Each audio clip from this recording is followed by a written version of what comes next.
And then probably the other most significant aspect of Christian truth that overlays with the benefits of quote unquote living in the present is seen in the primacy, not of the present tense per se, but the primacy of Christian love as the single most important guiding principle and source of action in Christian life. And if you think I'm making this up, I've even got a convenient little proof text for you. 1 Corinthians 13, Paul concludes his section by saying, faith, hope, and love will remain in the end, but the greatest of these is love.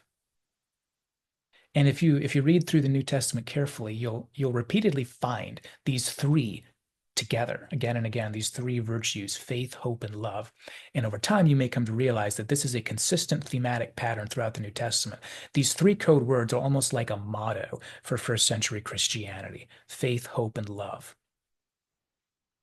So what some might label as living in the present in terms of your relationships or being present with your family, let's say, which is a term you'll hear me use plenty of the time as a convenient shorthand. I'm not against saying hey, be present.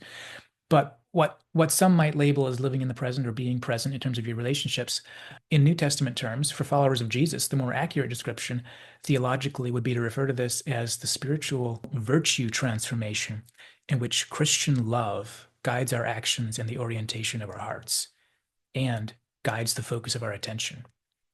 In other words, to a Christ-shaped mind, the people around you are always far more important than whatever strivings may be occupying your mind. Because that which is not human is not human. Philippians chapter 2, count others as more significant than yourself.